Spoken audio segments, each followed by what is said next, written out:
Munye, and today at the Painter's Talk we have Perry from Perry Science London as our guest.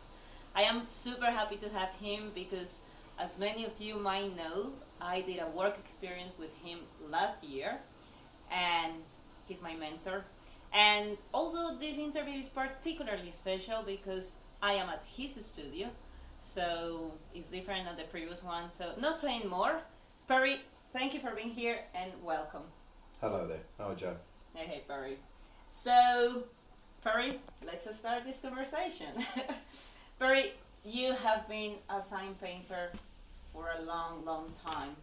How is that you got into sign painting? I started sign painting probably about 15, and that just doing work experience with an experienced sign writer, and then from there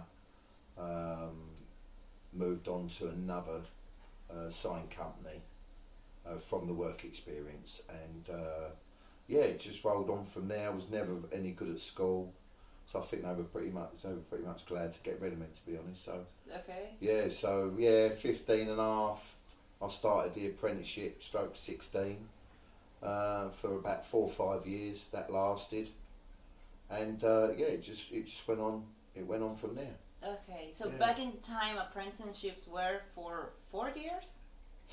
Well, apprenticeships can be, because it's all drawn up, all obviously paperwork. So it can be any time. Uh-huh. It depends on obviously who's supplying the apprenticeship. So mine was if I remember was 5 years. But I think I've done sort of about 4. 4. Yeah. Okay. And then you went by yourself? I know you changed with another company. Yeah. Well, what happened was that when I first started learning sign painting, and when I started coming towards the end of the apprenticeship, which was in the late 80s, obviously they brought out the plotter machines. Mm-hmm. So, and obviously sign writing was affected. Like vehicle signage started being done by using vinyl, where we used to hand letter quite a lot of them, vans, trucks. And then we, I left there, and I just felt I needed to learn the vehicle, like the vinyl side of stuff. Mm-hmm. Because that's just the way the sort of the work was dropping off a little bit, in the way of sign writing, vans and sight boards. All this plastic was coming about, and all this vinyl. So even though I was still doing sign writing, there was good 50-60% was vinyl work, and then wow. obviously it just went on from there. And then when I finished with that little company, they were based over in Waltham Cross at the time. Waltham Cross. I then went to a company in Bow, which was the artist who worked for Jerry McGrath, and his other partner Bill, and they had a massive sign company just producing pub signs. Oh. So I went from sign writing to plastic to back into the pub industry, and that's when we was gilding all the built up letters, all the boards were sign written. There was a plotter there that was used for certain jobs, but I would say 90% of the work going out, it was all painted by hand. It was brilliant. So you had a carpentry department, then when the signs got made, they went into the painting department, and then for the painting they went into the sign writing, and that's where everyone was gilding. Mm-hmm. Sign writing, it was just it was probably one of the best places I've ever worked. Oh wow. And I don't think that's not really around anymore. Not I've seen in the UK. Yeah, because actually what I have seen is like buildings, is what you say, like with departments, like the carpenters, now the gilders or the sign Painters, writers, yeah. and then probably the fitters of the signs and everything. So everything was super integrated by a big team. And you say that company was into pubs, and from there did did you stay doing pubs? Because most part of your work is pubs, Yeah. right? Yeah, I just, that's right. I mean, I just felt I just needed to up my game a little bit and not go on my own just yet. I needed to, you know, go to Jerry, which at the time was called Harvard Signs, go there, and I've done about, not very long, about 18 months, but just got to how everything was organised, made, everything put together, and it gave me a lot of insight, and it was really good experience, and there were some of the best songwriters there, you know, Ray Porter, Sherwin from New Zealand. I mean, really, really all different types of songwriters, good at certain things, others than other parts of songwriting and gilding. But it was a good, it was really good at the time. And then I left there because obviously I was doing, because the money was never brilliant. So, you know, I'd done a lot of private work at weekends. So obviously working Monday to Friday, then I would, when I was living with my parents, we had a garage, luckily enough, in the garden, and that was just full up of signboards, and I was working 7 days a week. But I'd earn more money in Saturday and Sunday than I would do Monday to Friday. Yeah. You with me? So yeah. How old were you? when I left Harvard Signs, Jerry's was probably 21, 22. And then from that moment you have been by yourself? Yes, since I was 22, I sort of had to, didn't have to, I mean, I could have stayed on at Harvard Signs or gone to another sign company, but I just feel, you know, as you probably know already, that you know, a lot of songwriters are just, they're free spirits. They just want to be, they love travelling, they just want to work by themselves, and I was one of them really. So I just went on my own, and I've never looked back, and that's the only, you know, I don't regret it at all. It's good. It's good, yeah. That's good. And who was the guy you did the apprenticeship with? Your first one? So the first guy was a guy called Michael Norris. He's still around now, as far as I know. So yeah, I mean, he was just great at everything. Perry, do you remember anything in particular of anyone of the people you were working with? Yes, I remember a good songwriter I used to work with called Sid Harrison. And we'd done a lot of work together, but obviously I learned a lot from him. He's not around now, but he was a character. And I always remember him saying to me, it's always easy to earn an easy 50 than an hard 100. And at the time I thought, what's he going on about? But as time went on with the work, it made sense that sometimes it's nice to do an easy job than a stressful job, just to get more money. It's, you know, so it added up, and it really, I just thought that was a good way of looking. Or also warming your studio with your tea, like chill out instead than hanging rather than being out on site, up on ladders in the cold, rather be in the workshop, you know, painting. So so that I just thought that was a good, you know, good thing to remember. And obviously I've passed that on to you and lots of other people. So it does make, you know, there's lots of stuff. He was a really good old school sign painter, commercial sign painter, you know. So Does it happens to you as it happens to me? I have your voice in my head. I always hear, "Be careful, Jojo. Be careful." I'm working with glass. I hear you. You are not with me, but I can hear you. Or I also could hear something like, measure twice, or this kind of thing. Do you have also those voices from them? Like some of them I do. I just obviously when you done your experience here, we done some glass stuff, and it's just yeah, perhaps it's just me. I'm a bit of a panicker because you do all that work. Yeah. No, And no, something no, can no. happen. Absolutely right. So it's that's why. But yeah, not really from my old governors, my old bosses, but a lot of them was always just take your time. If you get it wrong, you can wipe it out, start again, or come back to it. And it's true. And I've said that to you and Yeah. Matteo, Yeah. So yeah. Something that I remember a lot about you is a mistake is only a mistake if you leave it there. Yes. And I'm always like, okay, don't stress. If you know how to sort it out, how to clean it, how to fix it, Yeah. it's not a mistake. No. It's So- not a mistake if you put it right. Yeah, exactly. Yeah. You just have to fix That's it. it. Everyone makes mistakes, and that's how we all learn Yeah. everything. With not necessarily painting, just it's just life experiences. Yeah. You've got to you've got to make mistakes to learn, haven't you? Yeah. So yeah, no, but Yeah, definitely. yeah. Well, I have a question for you. And What? I'm sure many people have been wondering this. Go on. Are your teeth real? Of course they're not. No, listen, my teeth were terrible as a kid. Ate loads of chocolate sweets, and it's hereditary as well in the family. So yeah, I lost my.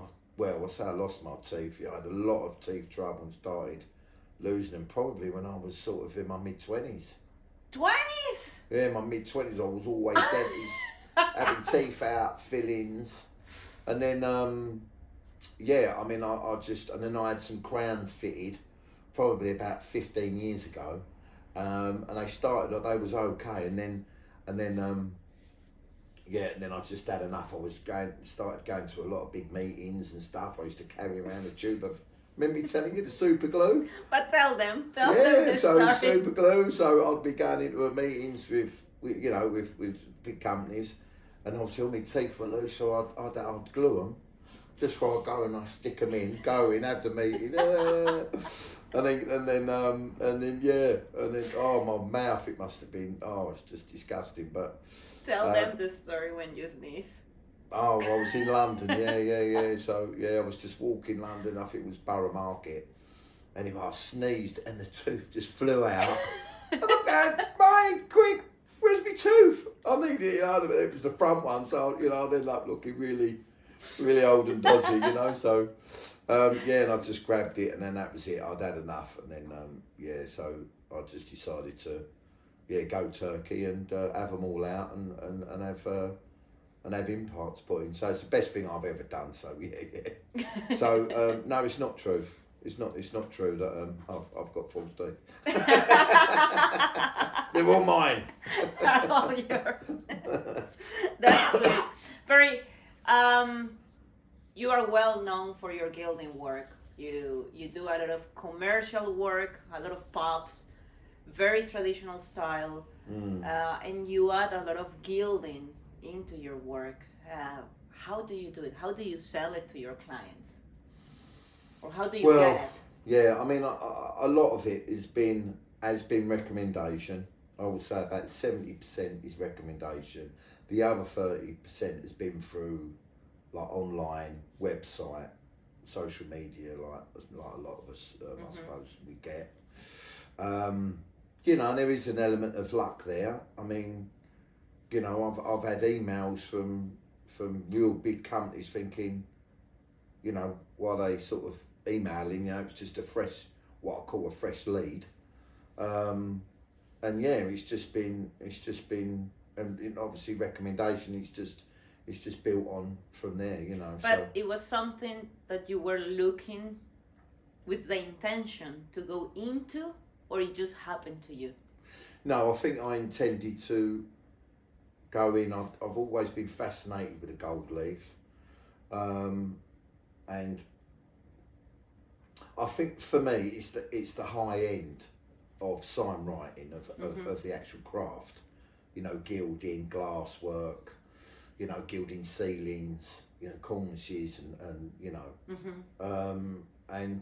obviously and the money's there. The money's fantastic. I mean, you say to anyone, real gold leaf, people will pay. Yeah. And it's the prestige that goes with it as well. The work. Yeah. I find it's just great. So yeah, I've done some really crazy stuff. Been very lucky. I've been lucky, fortunate, without a doubt. But but obviously worked hard to get that luck for sure. And talking about price, how do you price it? Funny. I mean, obviously a lot of it, I don't know how other signwriters do it, but obviously a lot of it is experience. When you've done another job, you get something similar, you try and work it out in your mind. But I always think that if you can, it doesn't always work, but try and get the budget out of the customer. So, I would say, look, I don't want to give you a quote and be way out, or, and I need to, if you can sort of work with me and give me a sort of price that you don't want it to exceed, I can work with that. So some people just turn around and go, I haven't got a clue, just give me a quote. I'm getting multiple quotes, but the majority of the time, I would say 80% of the time, they will come out with a price. So, give you an example, I can't say the name of the client, but so it was quoted, I worked out, it was all gold, it was all, it was railings, and they wanted all gold, the finning was all gilded on the top, and it was quite a big job. There was a few of us there, we worked there for quite a number of weeks. Weeks? Yeah. Only doing gilding? Just gilding, yeah, surface gilding. That was massive. Yeah.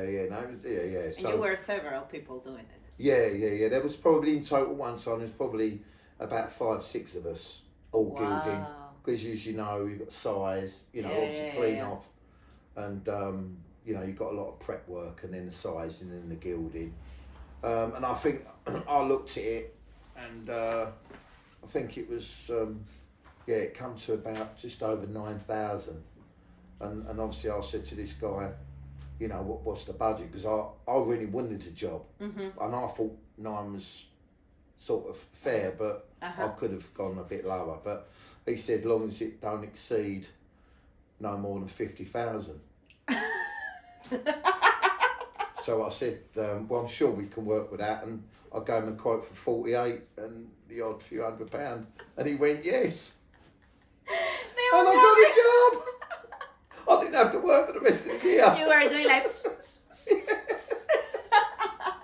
Now, I know it probably sounds like really awful, but at the end of the day, when you're talking about a blue chip company, that amount of money is just, it's nothing.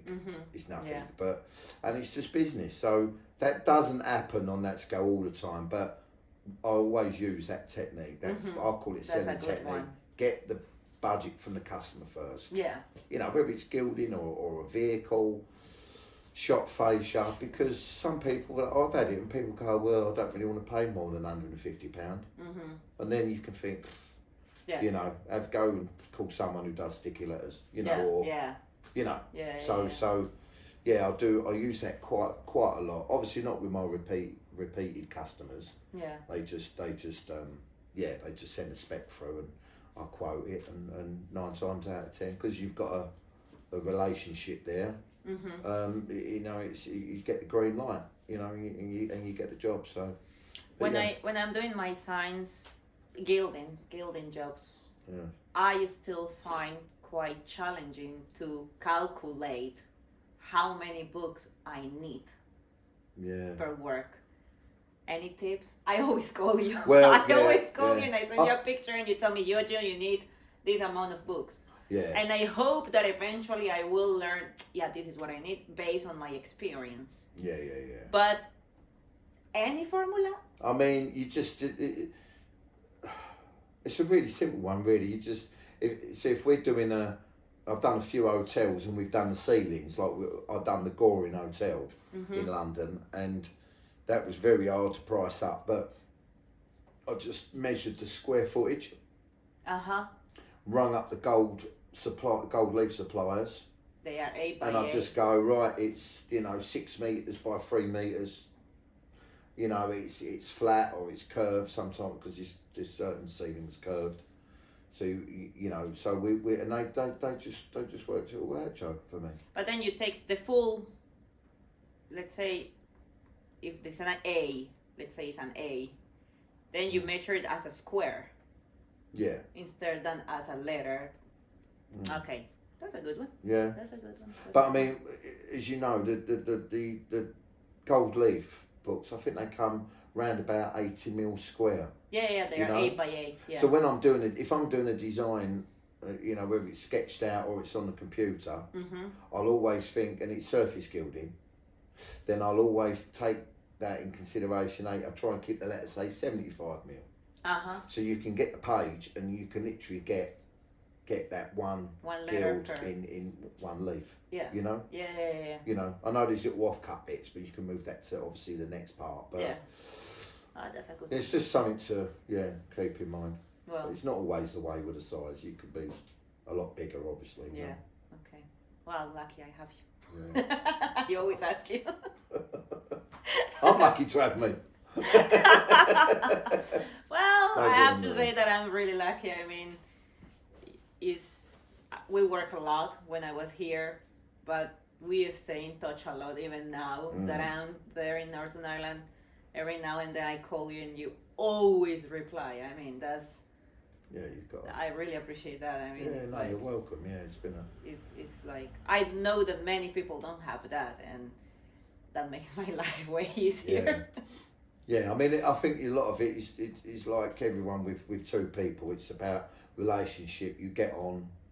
If you get on well, then it comes just natural, doesn't it? But with friends, if someone's a little bit, you're not quite connected. It's a transaction at the end of the day. You just think, you look at the phone and you think, Well, a transaction, no, but it's never been like that with us. But no. it's giving and receiving, Yeah. And we have fun. Yeah, that's the main thing. Yeah, you got to have a laugh. But I do the same with Matteo as well. If he rings, or texts, I'll do it with anyone really. Anyone I've has been nice to me, I'm nice to them, and you help. Yeah, that's what life's about. It is like that. You Perry, going back a little bit about your work with gilding, which have been your biggest gilding job, and or the most challenging one? Yeah, good question. I mean, the challenging one was just what I just mentioned a minute ago, was probably the Goring Hotel, because that was full sort of decorating and gilding all the cornices and the ceiling. It was very challenging. Ceiling literally like working like this? Yeah, it was really hard going. Along with the Rothschilds one in central London. I mean, that was quite a challenging job. I mean, obviously had people there. I couldn't do that on my own, but it's just a whole. When I say challenging, the pricing of it, the dealing with the clients, they were a bit of a nightmare, to be honest. And just the overall of it was quite challenging. But happy with what everyone done, and I think it for what we did, I think it come out fantastic. That was the most challenging one. Yeah, Rothschilds and the Goring Hotel. And the biggest one? Well, the biggest, I mean, they were both big as in probably signage was like 25 metre gold glass leaf sign. 25 metre? Yeah, approximately, perhaps, 25, all acid and hand painted and gilded. The Euston Flyer in King's Cross, so...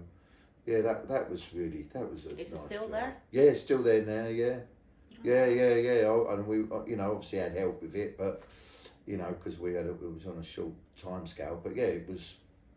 Yeah, no, that was one of I've done a lot of glass jobs. I've enjoyed them all, but because each one you do, you finish it, you think I could have done better there with that and this and laid it out a little bit differently. It's because we are, most of us are perfectionists. You want to try and get the perfect sign, but it never really happens. There's always something, I believe, that that that you're not happy with. But that's why if you're like that, I believe that's how you get better and better. Yeah, But definitely, yeah. definitely. Well, I have some other questions here, and I imagine that you have been saying that nowadays it's kind of sign painting is kind of it's in its boom, and like handmade things are now kind of more appreciated. I think that in the creative industry, people is moving more towards craft things or things done by hand Definitely, yeah. than things done digitally or with a little bit of or like absolutely every technology like in the time of vinyl. Why do you think that this is happening?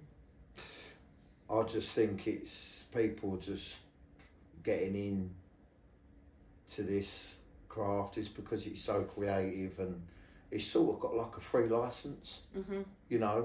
Most of the time, people, and I just think it's people just sick and tired of the plastic and the computers, and there's so much you're seeing online and on telly, even these programs. There's that new program on, I think it's on BBC One, where they've got all the different craft people in, then they take stuff that's damaged, bits of glass and furniture, and the repair shop, things like that. I don't watch TV. So It's a brilliant brilliant program. But I just think it's stuff like that people looking at and thinking, Christ, it's something a bit unusual. It's not IKEA stuff. Just run off. Conveyor belt. It's all bespoke stuff, and I just think that that's reflected into the sign writing and gilding. People are like, I want something hand done, personally done, and that's what I think it is, definitely. That's a good answer. I think so. Perry, you are based at the moment in Hartford, but can I ask you, why are you moving to the Southwest? So I've had some health issues, which really started about 5 years ago. So obviously,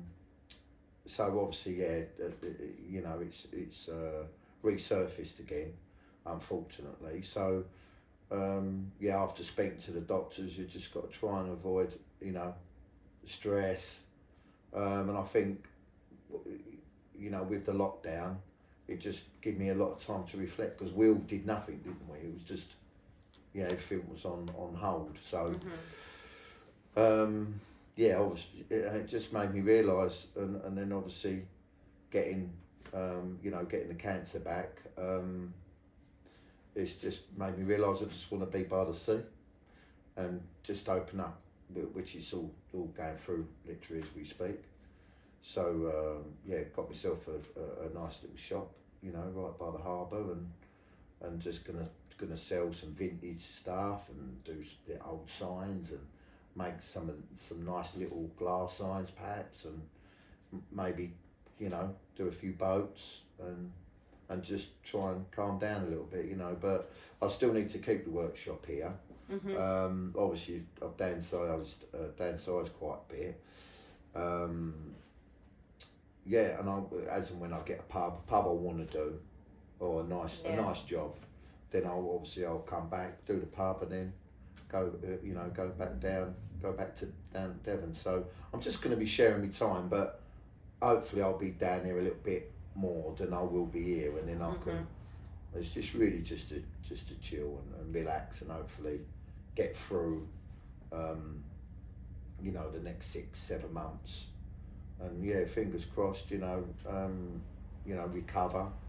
and then obviously, and just move on from there, really, Jo. Well, that's what all of us we want, that everything goes well. Yeah, me too. It's been a difficult time, and I think, I just think like everything, we all at a point in our life we'll you have a bit of a life changing moment, and I just think for me this is it, and you know, and I feel in my life I've been really lucky and I've done a lot. Been through some bad experiences, some really good experiences, and done some lovely work. But obviously there's still lots more that I want to do. And everything is not about work. No, and that's what's really made me ill, because I love this craft so much, and the people in it as well. Some lovely people, really talented people about. You learn from everybody, and it's great. And every day is different, and that's the main thing was great about this craft. But and I think it's just made me ill, the stress of it and too much work, and it's really not about. You know, it's not really about the money, and it's, you know, I know we all need to live and pay bills, but you know, I just got to slow it down now a little bit, definitely, and leave it to you youngsters to Matteo and me.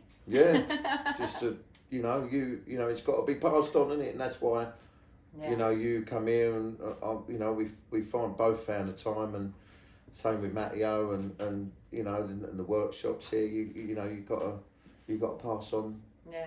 Pass on the craft, pass on the knowledge, and hopefully, you know, it just carries on for years to come. You know, I think that's what's really important. Well, for what I can say about it, we already talked about it, but thanks for sharing it with us here. And I think that everyone is in the same position than me, and it's just wishing the best, like putting the best vibes and the best intentions for a good recovery. I think that is smart. You are moving to a lovely spot. It's beautiful. It's really, really pretty. And well, slow down, take it easy, walks on the beach, just doing some works here and there. So will we say that we are going to see you a little bit less also in social media? Because come on, you are a character. You love posting here and there. So will you be more quiet? Probably yes, because obviously I'm not going to be well. I'm hoping I'm going to be fine, but I'm just, you know what it's like when you've got flu, and you just, the last thing you want to do is post anything on social media. But you know, obviously I'm still there, watching what everybody else is doing. But yeah, I mean, you know, I might share the experience. I know it's very personal. Some people think, why would you want to share? You know, you go into having chemo you know, but I don't know, because we all react in different ways. But sometimes we share it because we see it as it giving us strength. You see what I mean? Not for attention. It's just sort of giving us a bit of strength and getting a nice message to say, you know, I hope you're okay, or you know, or even any message, you know. So I really don't know till I start treatment in the next couple of weeks, but probably obviously the work is going to be not as much in the next sort of 6 or 7 months time, maybe a bit longer, but you know we shall see, and God willing, everything could be all right. You know, so hopefully so. Well, Matteo is behind the camera and making questions. I will show you his Pull your trousers up, man. Look at here. Oh, that's funny. Yeah. So, I know that is a very I know you have people then contacting you because they want to do a work experience with you. I imagine that after this that you are telling us, you will not take anyone on board anymore. Matteo will be the last one so far. I mean. So far I've had quite a few messages. So yeah, I mean, listen, I you know, I want to be remembered to passing the knowledge on. Not that I know everything, but just to pass on what I've learned to the younger generation, pass it on and share, and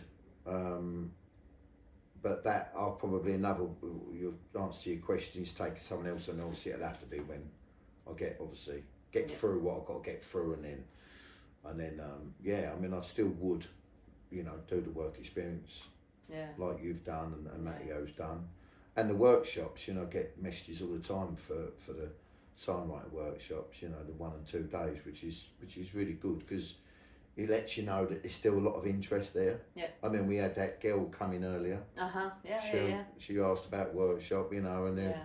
there's so many females getting into it now. Yeah, that's which beautiful. which is really good, yeah. Yeah. Because when I was 16, it really was like a young lad, a man's trade. You did, yeah. Didn't it really was, come yeah, across women sign writers then. Not many, yeah. And then as obviously time's gone on, you know, I'm finding that there's, you know, we're being outnumbered. Mm-hmm. So you know, which is really good. Yeah. Which is really good. So yeah, I'll definitely be taking. I would take on someone else, but it won't be for a while yet until I get better. So yeah, fingers crossed. Yeah, I'll still be. Yeah, that's good. That's help. good. Yeah. Well, and to please Matteo, I know you already said a little bit, but. And I don't want that it sounds very transcendental question after what you share with us, but how do you want to be remembered? I just want to be remembered as someone who's never took life serious and had fun. And then if you make a mistake, just rub it out and do it again. You know, but for someone to go, you know, just to pass on the knowledge and.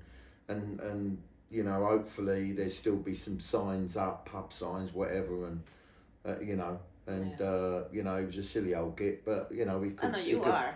Yeah, I know I am. Yeah, but you know, he could knock out a pub sign. You know, that's what I'd like to be remembered for, just to be, you know, help people, you know, be kind to everybody, and yeah, just pass on the knowledge. You know, that's sense why, you know, we spoke about many times going back to the prisons, teaching. Yeah. You know, if that really is probably one of the, as in teaching, that's one of the best things I've ever done. Yeah, and really enjoy. You know.